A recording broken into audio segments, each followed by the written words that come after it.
नमस्कार मित्रांनो, लग्नानंतर होईलच प्रेम या मालिकेच्या 23 सप्टेंबरच्या भागात आपल्याला पाहायला मिळणार आहे. कॅफेमध्ये जीवा आणि काव्या बसलेल्या असतात. त्यावेळी काव्या जीवाला म्हणत असते, आता मला आपल्यात कुठलंही नातं इस्टॅब्लिश करायचं नाहीये.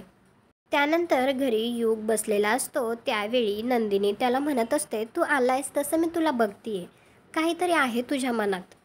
युगला सुद्धा त्याच्या मनातलं सांगायला कोणीच नसतं. परंतु नंदिनी जेव्हा एवढ्या आपुलकीने त्याला विचारते तेव्हा त्याचं सुद्धा मन होतं की आता त्याच्या मनातील सगळं तो नंदिनीला सांगेल. आणि तो नंदिनीला सांगतो सुद्धा. तो म्हणतो, वहिनी खूप मोठा प्रॉब्लेम झालाय. आणि तो नंदिनीला सगळं सांगतो. यावर आता नंदिनी काहीतरी सोल्युशन शोधण्याचा प्रयत्न करत असते. दुसरीकडे कॅफेमध्ये मानिनी पाहण्यासाठी आलेली असते की काव्या कोणासोबत आहे.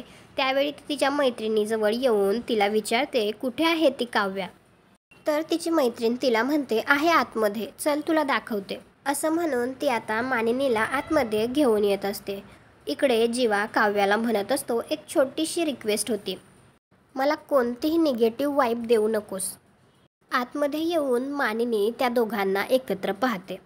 तुम्हाला काय वाटतं, आता मानिनी तिच्या मैत्रिणीला सांगेल का की हा माझाच दुसरा मुलगा जीवा, किंवा तिच्या मनात कुठेतरी असा संशय येईल की काव्य आणि जीवाचंच अफेअर होतं.